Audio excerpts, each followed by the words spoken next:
هلا بنات، شلونكم؟ ان شاء الله زينين. اليوم جاتكم بروتين تنظيف شقتي كامل وترتيب الغرفة.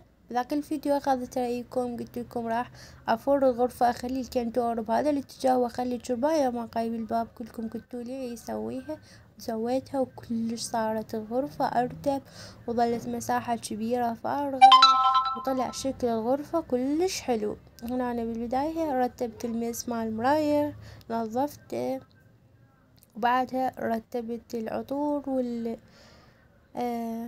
المنظفات وهاي المرطبات وهاي السوالف عليه، وبعدها جبت السطلة مال الماي ووصلت المسح ونظفت جوة شرباية، وبالبداية كنستها بالمكنسة، كنست الزوايا كلهن وجوا الغراض، وبعدها مسحتها مسحة زينة. وهنا رتبت الدواشق والمخاد والبطانيات، طبعا هم فرشت شرشف خفيف جواها.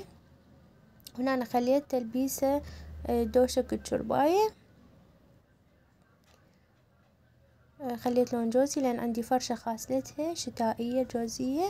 وهنا أنا رتبت الشرابي مال جهال، شتيتهن، خليت لهم ينازل، سويت لها ألوان مال بنات، طلعت لها بطانية جديدة، وشوفوا جوها فرشت هاي البطانية حتى يدفون. ويونس همين كذلك، يونس أخضر ويناس بنفسجي وردي، هيج ألوان بناتية لأن هي تحب. صاروا بهاي يعني يتدفى حتى يدفون من ينامون بالشرباية. وهنا أنا الأرضية صارت مساحة كلش فارغة، وهنا أنا جيت فرشتها الفرشة هاي، صارت غرفتي كلها يعني همين ألوان جوزية وبيجية، بيتي كله عبارة عن لون جوزي وبيجي وصار بهذا الشكل. القاعية فرشت هاي الفرشة الكاربت. وهنا أنا جاي نطلع الملابس الشتوية لأن بيونس خطية يروح الصبح للشغل بالستة، الجو كلش بارد، ويونس همين يروح للمدرسة الصباحية باردة، فقلت لازم أطلعهم ملابس الشتوية. وهنا أنا بنات جبت هذا الكرسي كان زايد لأن غيرت الديكور مال التصميم مال تخم مال الصالة، فبقى واحد جبته خليته بالغرفة، والمراية همين خليتها بصفة. وهنا أنا رتبت الملابس مال أبو يونس الشتائية والبهارية. وهنا أنا جيت أرتب الملابس مال جهال همين، أطلع لهم الملابس الشتائية لأن الجو بعد كسر. وهنا أنا أخذتكم جولة كاملة بعد ما خلصت الترتيب والتنظيف الشقتي كامل. هنا أنا بنات هاي الفرشة سألتوني على سعرها، أخذتها ب100 ألف. وهذا اللي ضحكتني تعاليقكم بالتيك توك، كاتبيلي شنو زي موحد كله جوزي وبيجي.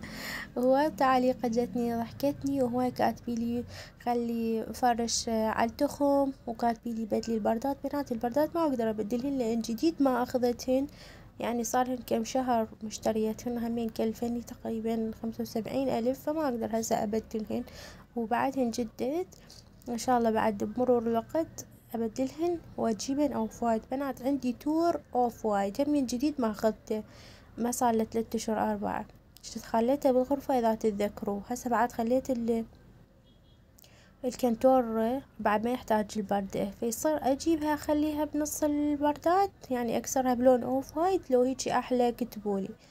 وهنا أنا همين جبت الهيتر، وجوا الهيتر راح اخلي هذا الفرشي هيجي مثل مال يعني ناكل عليه، الجهال ياكلون عليه فواكه حلويات، نفس الرجال كل ساعة ياكلون، وحتى لا يتدمر الفرشة. فهنا أنا خليته هيجي حمون خبز. وهنا أنا الغرفة مالتي، هنا أنا قبل أشوفكم الغرفة شوفتكم غيرت التصميم، سويته على شكل ديوان التخم، وقبس واحد زايد خليته بالغرفة نقعد عليه مرات من يعجبنا نقعد بالغرفة. وهاي الغرفة مالتي فرشت هذا الفرش مال شرباية شتائي، يعني صاير مثل القديفة نمري. وهنا صار هيجي الغرفة صارت بهذا الشكل كلش حلوة ومريحة. بنات لا تنسون اعطون رأيكم بالتعاليق، وكل واحد يشوف الفيديو يخليلي تعليق حلو، يخليلي لايك من يديكم الحلوة. أحبكم كلش هواية، سوولي متابعة حتى أوصل 3000 متابعة. أحبكم كلش هواية، مع ألف سلامة، باي باي.